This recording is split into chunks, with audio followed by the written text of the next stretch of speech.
Welcome to the second of our evening lectures. We're going to look at fossils in the biblical record. Fossils.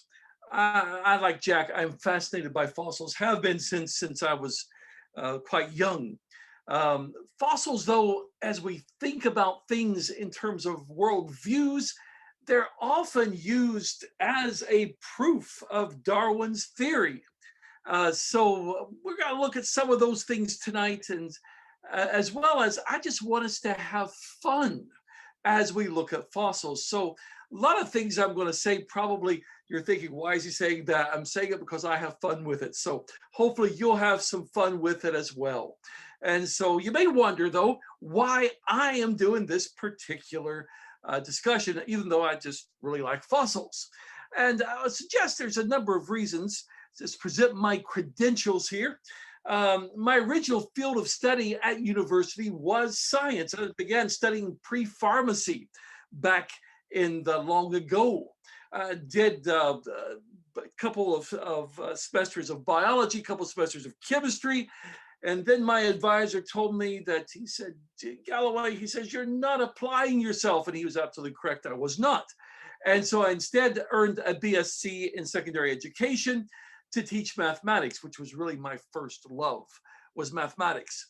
I had enough science, though, to teach science as a minor subject in high school. I did not do that, but I could have done that. I did teach high school mathematics at all levels for 3 years. And then we moved over here. I began evangelistic work. I began teaching on aspects of the Bible and science for the British Bible School in 1994. And I've been teaching it ever since, doing a lot of lecturing at various congregations as well. But I've been interested in this since my teen years. I've been fascinated by the whole Bible and science idea, and fossils in particular have just become a passion of mine. And we see fossils all around us. We might see them in museums. I took this picture in the Museum of Natural History a number of years ago when it was on display. I'll talk more about it a little bit later on. But you go to a beach, as I took this picture here, and you can see fossils. You can see the coral there.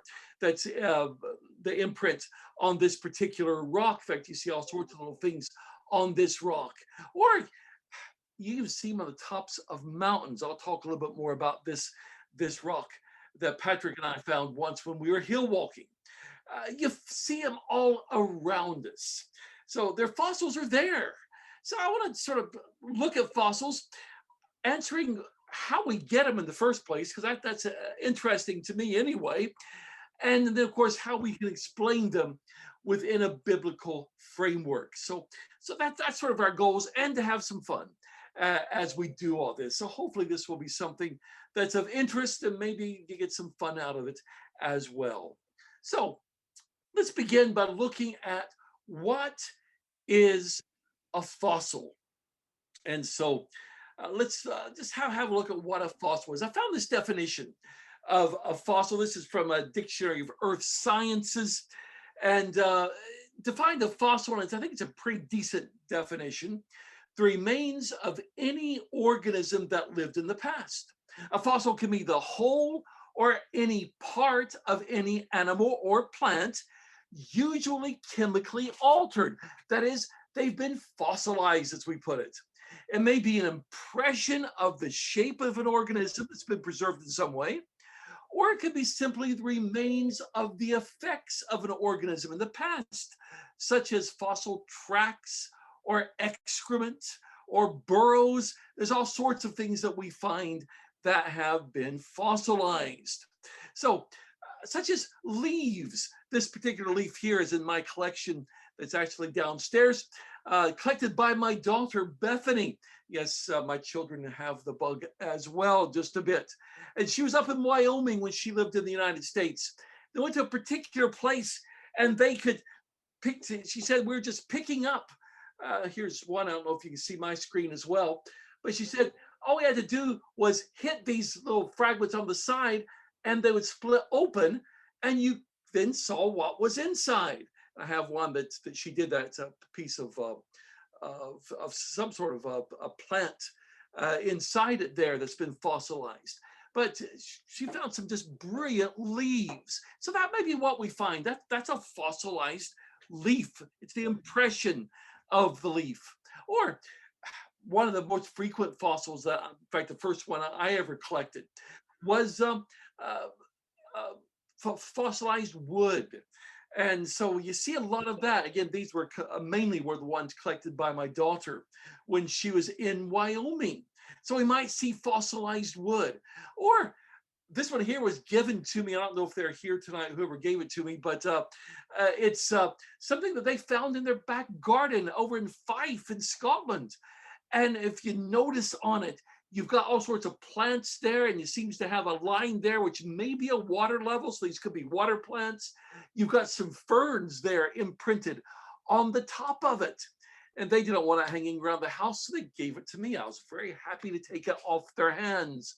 And so that's, I might see something like that. Again, these are plant fossils. These are some shells. And the one in the back there, you can see the shell imprint. This is again from my collection, which I collected at Donegal Bay in Ireland. And I'll talk more about that a little bit later on. Or like the fossil, the shell that you can see there in the foreground, that one was from Morecambe Bay. The one on the left, by the way, from the Isle of Skye. So you see fossilized fossilized sea creatures quite a bit as well. There's a good reason you do, and we'll get into that in a few minutes. Or like Jack mentioned, going through his coal. These we have collected walking through gravel. Learned a long time ago that a lot of the gravel we use here in Britain has been dredged out of riverbeds. And within it, you'll find fossilized shells. You'll find all sorts of little fossilized creatures, the remains of them there. And so we've collected just a whole bunch of those over the years. And so you can find them that way as well, but they're all around us. I did purchase this one. It's one of my favorites. Fossilized shell with an ammonite sitting on it. I'll talk about ammonites a little bit later on.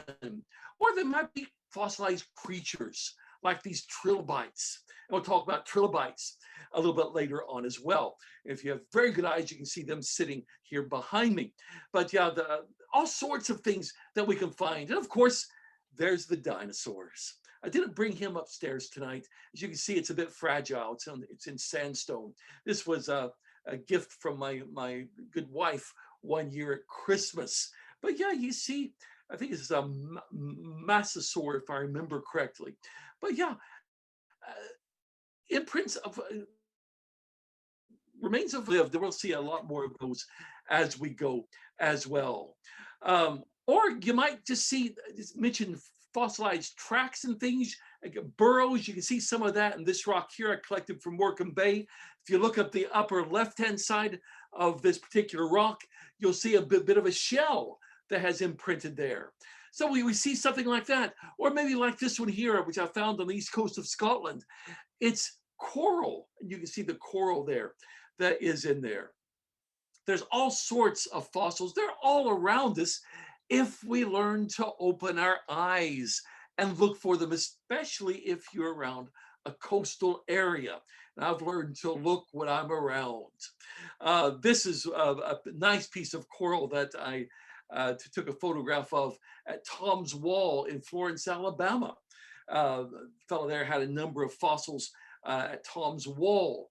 And there's some petrified wood there, a petrified turtle, a fossilized turtle you can see there he had on display, and shark's teeth. And I'd love to find something like that. In fact, look at the detail of these teeth. You can see this is looking at it from the other side. This great detail. They've been preserved for us to look at. You can see some shells and whatnot in that particular rock as well. I'm fascinated by all of that. I don't know if it does anything for you, but I am absolutely fascinated by all of that. So we've got all these fossils, and here's some that Uli took us to Sinkenberg Museum in Frankfurt a few years ago. And here's some of the ones they had on display. By the way, I'll give you a little hint here. A lot of the fossils in the museums that we see on display aren't the real fossils, because sometimes they don't display them because they're rare or they're delicate or something. They make a cast of them. It's the cast you see on display. Sometimes they tell you that, sometimes they don't. I discovered a lot of things at Senckenberg were casts. They had a lot of fossils there as well. But how are fossils made? How do we get these things? Why don't we have more of them? If you read most science books, this is from Cambridge Science's Universe series, Earth, Sea, and Sky. And it had this to say: the simplest are formed when the dead body of an animal falls into the mud or silt of a lake or swamp. The soft parts of the body gradually rot away to leave the hard bones. These are slowly covered by layers of mud, which are dropped or deposited by rivers. As more and more layers of mud are added, the bottom layers are turned into rock by the pressure of the overlying sediment. And that's sort of the explanation you usually get when you're in school. And if you want to illustrate it, it would illustrate something like this. Here you've got the fish, and the fish dies and sinks to the bottom of wherever he lived, and it is slowly covered up by mud until finally it's totally covered, and the pressure, and what you're left with is the skeleton. I got these graphics from Answers in Genesis, which you can get them there. The problem with that scenario is it doesn't happen in real life. That's not the way fossils are made. Makes a nice story, takes lots of time. And by the way, for evolution to happen, you need lots of time. So therefore they build it in. But we know that's not what happens. I think sometimes when we approach science, we turn our brains off. We need to turn our brain back on.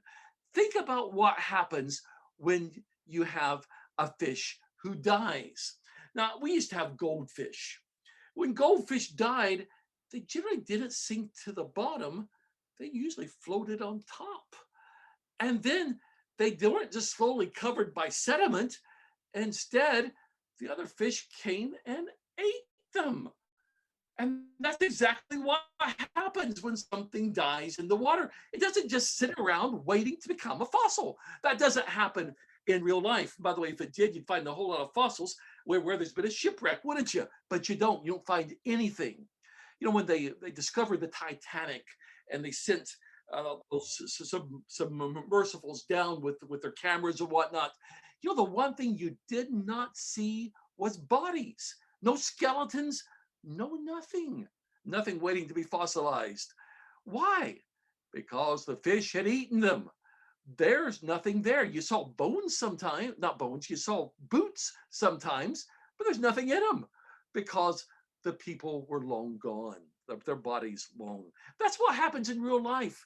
Fish eat it. We were on holiday one year, and we had a certain number of fish in our fish tank, and our neighbors was feeding the fish while we were gone. We got back, and there was one fewer. And she said, I don't know what happened. I fed them one day and they were all here. The next day, one was missing. What happened? I'll tell you what happened. It died and the other fish ate him, because that's what fish do. And then there's just not much left to fossilize. So you can't make a fossil that way. That's not the way fossils are made. By the way, we know this from real life. I took these pictures from a display at the Museum of Natural History in London. And this was an elephant who had died in this photograph. The next picture I'm going to show you is what it looked like 7 days later, 1 week later. And this was all that was left. 1 week. That's all it took. Why? Because that's what normally happens when something dies. Normally is not fossilized. So that's not what we see in our science textbooks is not a good explanation of how fossils are made. It doesn't happen in real life. Too many things want a meal, and so they'll consume it. And we've also got to take into consideration the number of fossils we have that they've been frozen doing something. This is, again, it's from the Museum of Natural History. This is an ichthyosaur. And if you notice on the right-hand side of your screen there, this ichthyosaur is in the process of giving birth to a small ichthyosaur. I'll blow up that just a little bit there, you can see. But it's giving birth. What happened to this ichthyosaur to preserve it in the act of giving birth?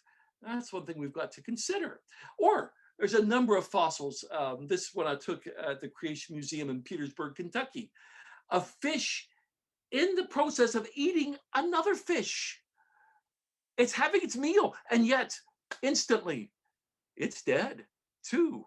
And the whole thing was preserved for us to look at. And there's a lot of those that have been found over the years.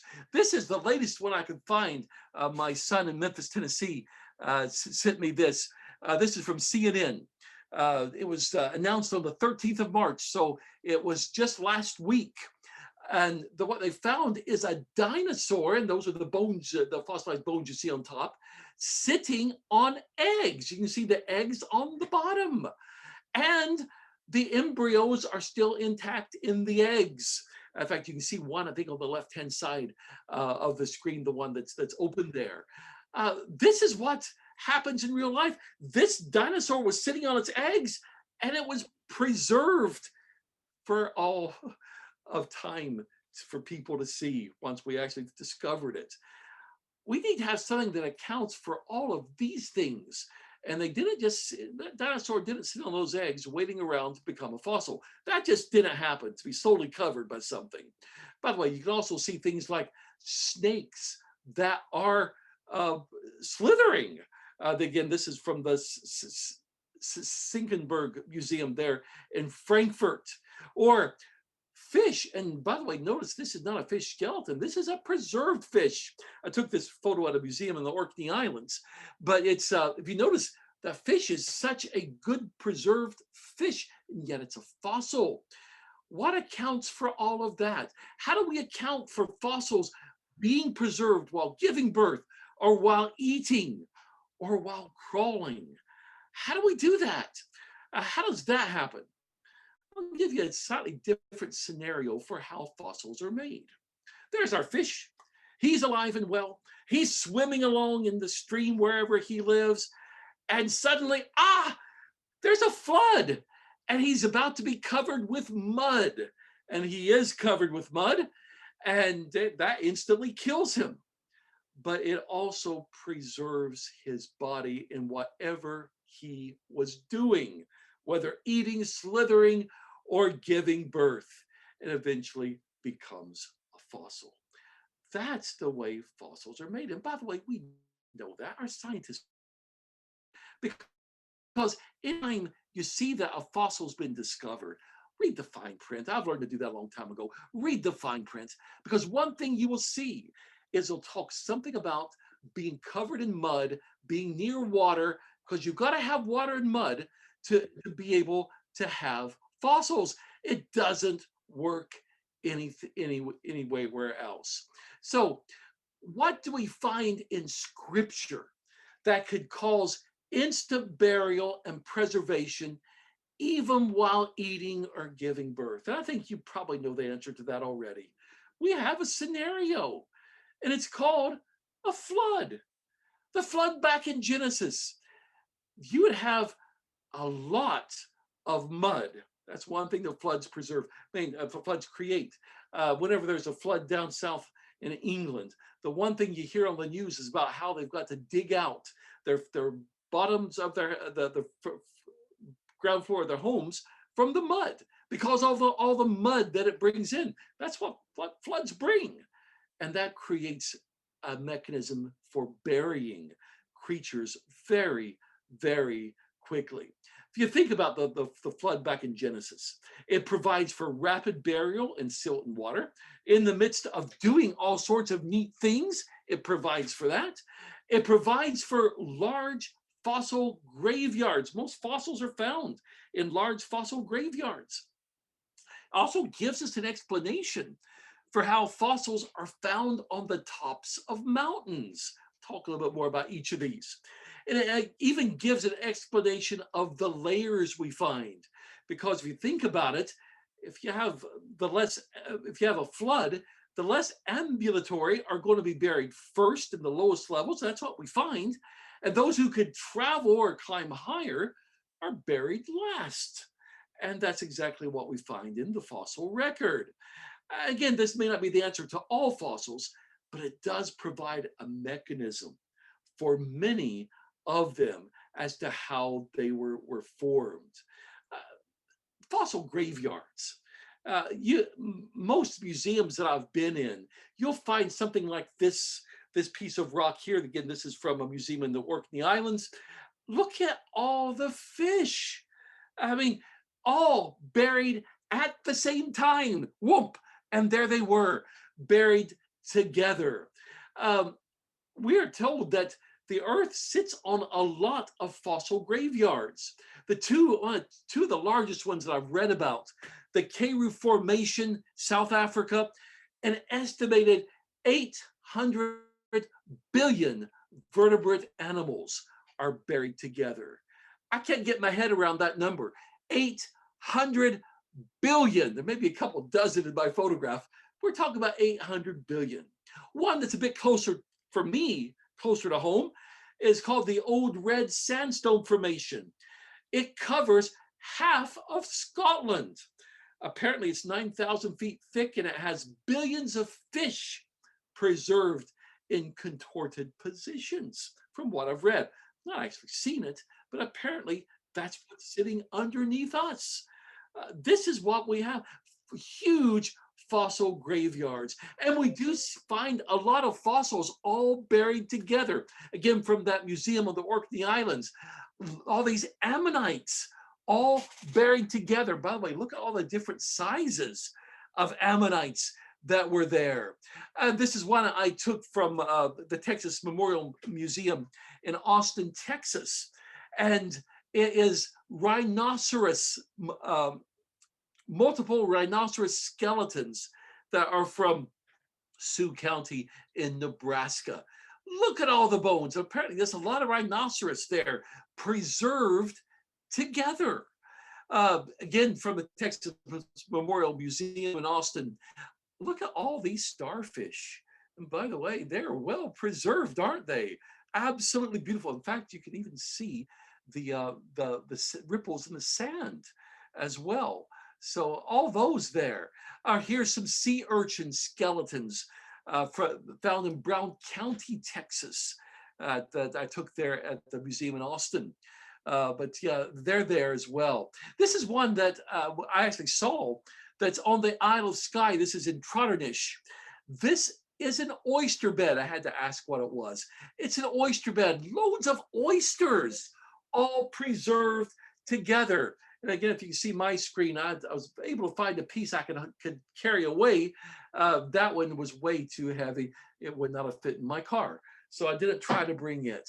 But oyster beds, we can find, again, lots of things buried together. That's a close-up view. And again, you can see the individual oyster shells there in that particular photograph. Ammonites, again, buried together. This one's from the Isle of Skye. Isle of Skye, there's a fossil museum there in Trotternish, which is the northern peninsula. If you're ever on the island of Skye, drop in at the Fossil Museum. It's well worth a visit, at least once it's open again after the pandemic. But anytime I'm on Skye, that's where I go. I go in, she charges you a few pounds to look at the collection. And there are things that have been found on Skye, but she will also, the archaeologist there will also tell you where's a good place to find fossils today. And I've asked her that, and we've gone fossil hunting. We found fossils there, but some lovely stuff there on the island of Skye. And you can even find them on the mountains. You know, the years I've been hill walking and fell walking down in England, I always thought, you know, it'd be grand to find fossils on top of a mountain, because I've read, and apparently even on the tallest mountains in the world, you can find fossilized marine creatures, fossilized shells on top of those mountains. I thought that would be really neat to find some fossilized shells on top of one of the hills that we walk here in Britain. And Patrick and I, he's standing beside me when I took this picture here. You can see down the valley that we had just walked up. We're going to ascend to the right of this photograph. And but we were there, we were in good shape at that time, and we were way ahead of everybody. So we're waiting for everybody to catch up. And what do you do when you're waiting for everybody to catch up before you make a turn? Well, you look around, don't you? As we're looking around, that is what we saw. We saw a boulder encrusted with fossilized shells. We're about 2,000 foot up there in the Lake District. Oh, I was excited. I think Patrick was as well, but I was definitely excited. I thought, wow, this is really, really neat.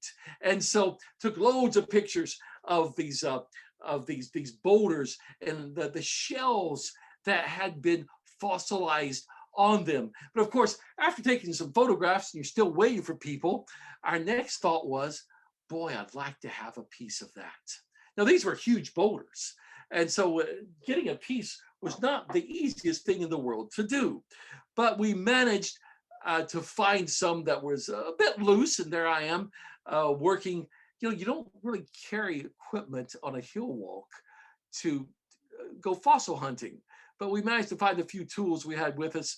And I began, and I was able to get out this little piece here.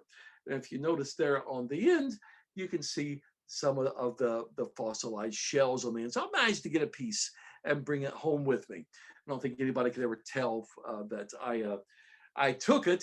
Having said that, looks like either some bits have fallen off over the years, or other people had collected some too from there. As you can see, there's lots of pieces missing. But nevertheless, but that all is there. So yeah, you can find them on top of mountains. Go hill walking. Keep looking at the ground, see what you can see what you can find. Have you ever wondered how long it takes to make a fossil? Again, if you listen to evolutionary theory, it's millions of years. It takes a long time to make a fossil. At least that's what we're told, all the pressure and all that to make a fossil. But you know, we know it doesn't take millions of years to make fossils.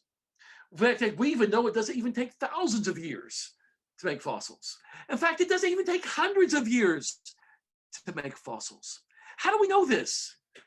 Because given the right conditions, we can get fossils made very, very quickly. And there's a place here in England where that actually happens naturally on a regular basis. Now, what they're fossilizing is not natural, but the process is very natural. As long as you have the right conditions, you can make fossils very, very quickly. This is Mother Shipton's cave. My wife there is not Mother Shipton. That's the image on the other side.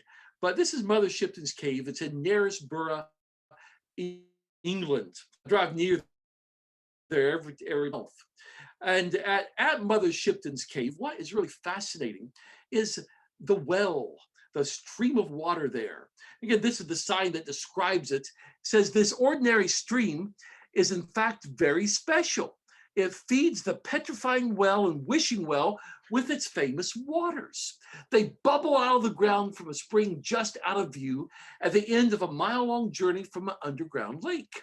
They travel up from the lake along a porous layer of rock called an aquifer. The band of rock breaks the surface and water pours out, forming the spring. It's from this spring that the water dissolves massive amounts of minerals on its journey, mainly calcium carbonate, calcite, just right for turning things to stone. So this is the stream, photograph of it. And what it does is it runs off this cliff here, and you can just see at the bottom, I'll show you a better picture in a minute, of things that they've hung there to become fossilized. King Henry VIII's antiquary wrote in 1538, this is the earliest reference we have to this site. He called it a well of a wonderful nature called the dripping well, for out of great rocks it emits water continually. The water is of such a nature that whatever is cast in and is touched by the water turneth into stone. And that's what we have there at Mother Shipton's cave. And they hang all sorts of things up to have the water go over it. And this is how fossils are made. Very slowly, that water, which is enriched with these minerals, it replaces what is naturally there. If you notice, there's a lot of teddy bears there as well. But you see a pot, and there's ice skates. There's all sorts of things there that are slowly being turned to stone. Somebody even put up a tennis racket, slowly being turned to stone. There's a hat up there in the upper left of that picture.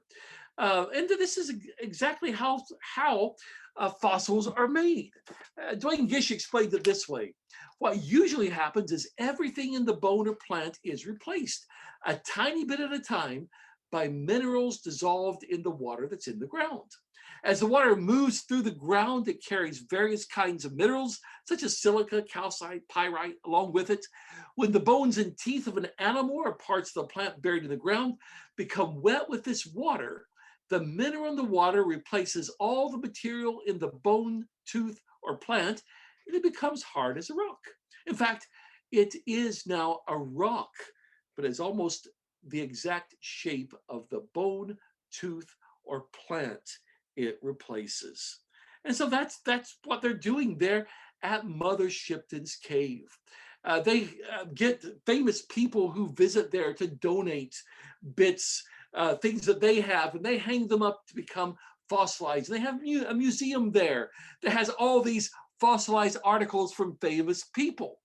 In fact, you see some hats, even some clothing there, by the way, being fossilized. You see a teddy bear over there with the red ribbon still not yet fossilized as well.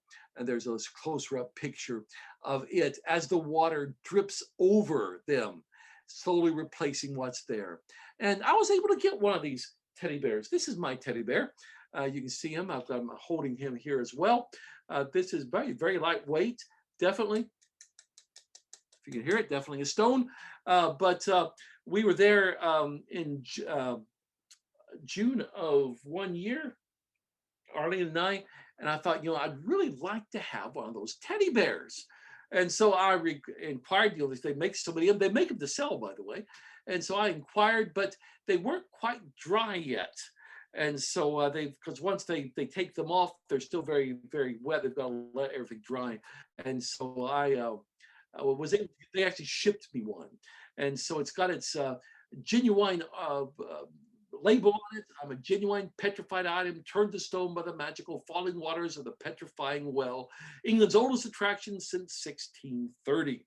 So I was able to acquire one of those. But there's my teddy bear, and he sits in my collection along with my other fossils, because he's the most recent fossil that I know that I have. But I think I've got some more photos coming up later on of other things. I meant to put them in here. If I forgot to, I apologize. I had John Wayne's hat and several others, odds and ends, that I was going to put in this part of the presentation. I think I forgot to put them in here. So sorry about that. But Queen Mary's shoe is there fossilized. John Wayne's hat, something from David Suchet, I think maybe one of his hats there. All sorts of articles from people historically who donated items which they fossilized. Absolutely fascinating. But a question I think it's always worth considering: are fossils really proof of Darwin's theory of evolution? Sometimes they're used as if they're going to absolutely prove that evolution happened. The thing is about fossils, they don't really prove anything. See, Darwin, though, thought that they would eventually demonstrate his theory of gradual change. He thought, and he has this in The Origin of the Species, he thought that eventually you'd be able to have all the different types of beings as they gradually change from one being to another. But scientists have discovered, here we are 150, 160 years after Darwin now. And whereas in Darwin's day, there weren't that many fossils, so you could excuse them for thinking that they might eventually be found. Today, we have so many fossils and we're still finding them. But we don't, in fact, the scientists, I have quotes from the scientists who say, we even have fewer transitional forms than they had in Darwin's day. The reason it's fewer is because a lot of what they thought were transitional forms are no longer considered to be that, because we know that they were not. Darwinian evolutionists now admit that with all the fossils that have been found, that fossils really give us no proof of the theory of evolution. So what is it that fossils show? Fossils show what existed at some point, at some time in the past. It shows some animals that are no longer around, and maybe some plants. Also shows some animals and plants that are still around. But it just shows some things that existed in the past that have been preserved. And that's all it does. When you find a fossil, it doesn't come with a label on it saying, I am this many years old. And that just does not happen. We could talk about how fossils are dated, but I'm not going to do that this evening because we've got to move on. But there have been many wonderful creatures that existed that are now extinct. I'll talk about a few of those because I find them fascinating. Some of them have been used as proof of evolution. The Archaeopteryx is one of my favorites. Archaeopteryx was used for years to say this is a dinosaur on the way to becoming a bird. This particular Archaeopteryx is from the Natural History Museum in London. London has one of them. There's only 7 or 8 from what I've read that have been found. May have found a couple more since then, but there's not many that have been found. But they bring out Archaeopteryx periodically in London and put it on display in the Natural Museum. Patrick and I went there in September of 2002 and spent a lovely hour or so with this particular fossil. It's encased in glass, of course, photographing to our heart's content, and then having a security guard come up and says, you can't take photos, you can't take photos. Well, actually, the sign didn't say that. The sign says we couldn't take flash photos. And we hadn't been taking flash photography. We used it without flash. So he finally conceded and said, yeah, carry on. And we did. So, but Archaeopteryx is a fascinating creature. One thing, this is what we know about Archaeopteryx. It had fully formed feathers. And you can see in this photograph here, the impression of this one, the fossil, you can see feathers without a doubt on it. It had what they refer to as perching feet. You can see a little bit there on the right-hand side of this photograph. Feathered wings, a bird-type skull, and had what's called a furcula. You may be wondering, what is a furcula? Well, you and I would call it a wishbone. What has a wishbone? Oh, I think you know the answer to that question. It did have claws on its wings, but that's not unique because we have birds today that have claws on their wings. Not many, but we do have birds today that have that as well. And we know as well, it's not a dinosaur on the way to becoming a bird. It is simply a bird. And as even on this display at the Museum of Natural History, it is a bird that lived, as they put it, in the time of dinosaurs. So they're no longer even saying it's some sort of transitional form. Most aren't. I'll say that very quickly. National Geographic a few years ago had a special issue on proof of evolution. And I've got a copy of that issue. And one of the proofs it had was Archaeopteryx. I couldn't believe they used Archaeopteryx because no scientist, credible scientist, actually uses it anymore because they know it's not. They know it's simply a bird. In fact, they call it the oldest bird known to science. It's definitely not a proof of evolution of anything. Here's some other close-up pictures in case you're fascinated by Archaeopteryx as I am. You can see again a really good shot of the claws there. I'm assuming that's the tail feather there as well. Again, there's a close-up of the beak and whatnot that's going on there. The skull, and you can see that there as well. And this is a resin replica of the one that's in Berlin, because there's one in Berlin. In fact, you can see it sitting right here behind me, if you can see me. This was gifted to me by Patrick. Thank you very much, Patrick. I have thoroughly enjoyed having this, usually on my wall, but I took it down so we could see it today. But this is the Berlin Archaeopteryx. By the way, something that you'll see this in a lot of fossils, especially birds and things. You notice how the neck is tilted backwards there. They say that's what happens when an animal dies of drowning, of being covered, that it puts its head back. And it's interesting, you find that so frequently there. But we can see on the Berlin Archaeopteryx, if you look in the upper right hand of the photo here, you can see the claws there on its wings there as well. So it's a Berlin Archaeopteryx, actually a fascinating one as well. Ammonites are something you see quite a bit of. Love ammonites. Again, I find them fascinating. Again, this one here at the TRILOBITES Museum on the Isle of Skye actually has preserved in it a bit of the bivalve creature that's living in it. But ammonites come in all sizes. Here's some bigger ones that you can see there, an impression there in this rock in the museum there on the island of Skye. And that showed you this one earlier, a bunch of them all buried together. And this is a one that I purchased. And I love this fossil. In fact, it's sitting here right behind me because it is definitely it's a shell, if you can see it here. But on one side of it, attached to the shell, is an ammonite that has been fossilized together with the shell, with the sea creature there. And see, it's actually in pretty good nick. And so I was very pleased to be able to purchase that one from a dealer someplace online. But absolutely fascinating one there as well.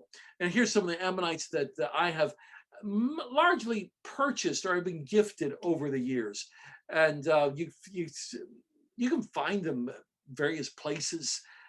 Gift shops, they have a fossil display. You'll see ammonites. I bought some of them there. The ones there that are polished. Professor Fried Hardeman found those. He was staying with us, found them over on the continent, and bought those. Thought I would like them. He was absolutely correct. I was. The one in the exact center, by the way, is a piece of an ammonite that we found on the island of Skye. So you can find bits of ammonites around, and they are there if you just. Again, you need to know where to look and keep your eyes open. But absolutely fascinating creatures. In fact, I think in the display little case on the left-hand side of that picture, the one that's shiny is one that was given to me. It's purchased and given to me. It's been polished and all that. The one beside it was one that I believe we found on the island of Skye. So we have found some pretty decent ammonites there as well. And you can also see some companies make them into jewelry. This is some things that I have. I should have photographed my wife's necklaces as well. Forgot to do that. But I've got a tie pin on the right there that's made of an ammonite. So if you see me sometime with a tie on, which is not all that usual, but I might actually be wearing that as my tie pin. And the one on the left there, those are trilobites, very small ones that have been made into cufflinks. And I rather enjoy wearing those as well. And if I'm wearing the right stuff and a bit more formal, I may wear them all at the same time. But you can find it in jewelry. Even the company that made these is now out of business, sadly. But they used to make those, and I bought several. Trilobites. Again, trilobites are very, very fascinating. And these are two of my trilobites here. We've got one here that, again, it was gifted to me, and it's in pretty good shape. You can see a lot of detail on it. And the other one I found and purchased, and it's a lot rougher. But you still see it's definitely a trilobite. But trilobites, they're fascinating.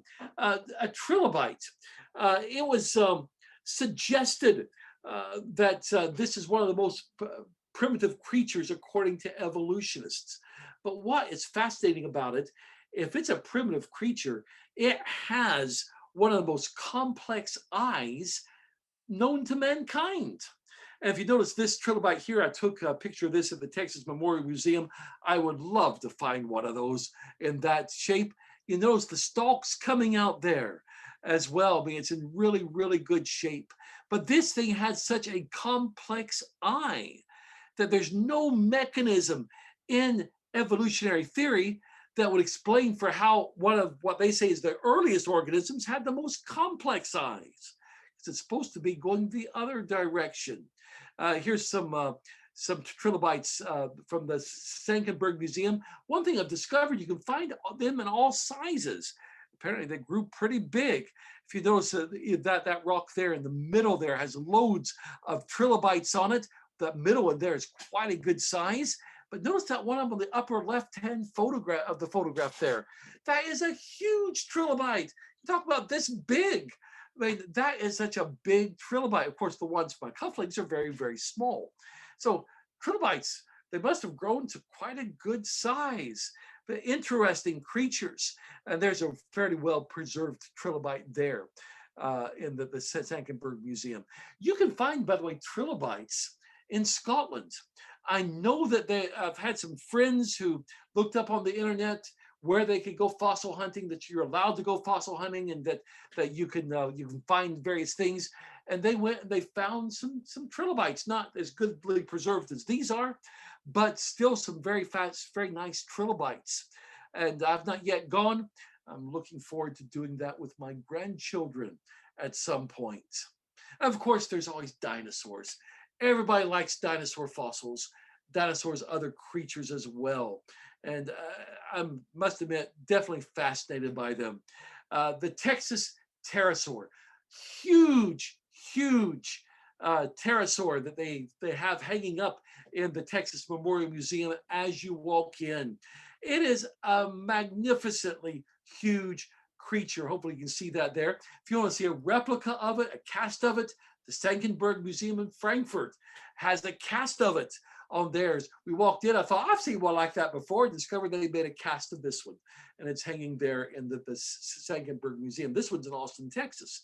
But absolutely huge creatures living in the past. In fact, in the Texas Memorial Museum, they've got some really interesting fossilized creatures. This is some sort of an amphibian that they had on display there. It looks like a crocodile type creature, but not quite the same, but close. What about that thing? I mean, that is an interesting looking creature, is it not? It's called an atasaur. So the fossilized skeleton of it. What about that? That's one of those sailbacks, and they have the sail, and they've got that one. This was collected in Archer County, Texas. And of course, they even have a cottontail rabbit. I included that one because I wanted to show you that sometimes we think that fossils are just of animals like dinosaurs that we don't see anymore. We've got a lot of fossils of animals that we still have around today, like the cotton-tailed rabbit. Anything that was alive that was buried rapidly and in the right conditions became a fossil. So we've got some sort of normal animals that have become fossils as well. In Scotland, the island of Skye is the dinosaur capital of Scotland. It's the only place in Scotland that we have found dinosaur fossils. And in the museum there in Trotternash, you can see a dinosaur leg bone that they found. You also see one standing up in the corner there. And they found these on the island of Skye. That's why they have I guess she'd be a paleontologist on staff there permanently, because they are constantly going out and uncovering these great fossils. Of course, a lot of fossilized footprints as well. And my wife's foot there is in the picture, just to show you how big this footprint is. Another fossilized footprint they found there on the island of Skye. But you could actually go on the island of Skye up to very near the museum and see some fossilized footprints there on the shore. We stayed at a bed and breakfast with one of the men who found these, a local guy out walking with his dog. Been a storm, it had ripped off a lot of the sediment, and they found a bunch of dinosaur footprints. And we've been there several times and visited and photographed these, stayed with him. He was the father of one of our neighbors when we lived in Clydebank. And so if we went to Skye, we stayed in their bed and breakfast. But yeah, they're there. Wonderful things.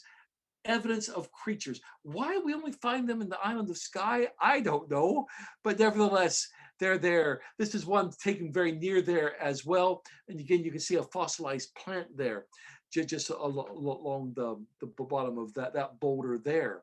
Lots of fossilized things preserved there on the island of Skye. Again, there's a fossilized footprint there in the middle of this photograph. You look very hard. Hopefully you'll be able to see that. But loads of them there. Apparently that dinosaurs were walking as they made these imprints. And of course it was covered rapidly and it fossilized permanently their footprints. So fossils, all they are is evidence of life in the past. They don't prove evolution one way or the other. They don't prove anything except that the life existed. As a Christian, though, I believe one thing they show us is the varied creative power of God. Loads of things in the past that have been alive, and we can see that. We shouldn't fear fossils. We can use them to show how life has changed. There have been creatures in the past that we no longer have today. And I think they have a lot to do with the flood. And I may at some point in the future, maybe next year, do another evening lecture, and we'll look at the flood and dinosaurs and how all that fits together. Some fascinating things I've found in Britain over the years. And hopefully that would be something that would be of interest. But spend time hunting for fossils. Here are my two future fossil hunters. There's Joe on the left and Jay on the right. And they don't know it yet, but they're going to have fun finding fossils with their grandpa. And we are looking forward to spending time with them fossil hunting. But the first fossil I ever had was the one in the bottom of this photograph here. It's a piece of petrified wood a friend of mine found in Ohio when we lived in Ohio and gave it to me because he'd found lots of it. And that was the first fossil I ever had. Still have it, kept it all these years, always went with me wherever I went. And I've been collecting ever since. I wasn't able to bring my whole collection up because there's way too many of them. But here's some of the leaves that Bethany collected for me over in Wyoming. And this is only a fraction of what she collected. She has a bunch of them herself. She's given them to other people as well. You can see my fossilized fish that I purchased over on the left-hand side of that photograph as well. And there, Patrick has a really good fossilized fish, by the way, a lot better than mine. Mine's a small one. These are some fossilized shells. I got these in Middle Tennessee, a farm there in Hampshire County, Tennessee. A friend of mine, his family have been farming that for years. And he said, you know, we find these all the time. Said, and we went over to where he found them. We just picked up a bunch of them and I kept them. Fossilized shells, he can tell you exactly what type they are. Yeah, some fossilized shells on the Worley farm. But you can find them all over the place. And of course, there's my Massasaur jaw. I'd love to find one of those. I don't ever hold up much hope of doing that. But I was pleased when my wife purchased one. That was a heavy Christmas present, by the way. But I was so pleased when she gave me that one. And if I ever do take this on the road to the congregation, something I usually pack him very nicely and take him along so people can see him as well. When I got it, it was whole. But no, it was whole when it was shipped. When it arrived, it had broken because it is sandstone and it's very, very fragile. John, thank you very much for that tonight. I'm just going to wrap things up a little bit to make a couple of announcements, but I think it's safe to say that you've made a very good impression. Well done, Jack. Well done. Anyway, thank you all for being here tonight. We had over 70 people with us tonight, so that's excellent. If you want to know more about what we're doing in the British Bible School, then as I said earlier, please log on to our website. All the information is there. And there is information of some new classes that are starting up soon that are very exciting for us to prepare and present. So have a look at what is available. But thank you all for being with us. It's very, very encouraging. I mean, without you all, John and Patrick and I would be sitting here talking to each other, and we already do enough of that. So thank you for being here tonight and joining in our study. But John, thank you. It was a fascinating presentation. And yes, I, for one, would like more in the future from this series. Anyway, everyone stay safe, won't you? Stay faithful to Jesus, and we look forward to seeing you all again sometime soon.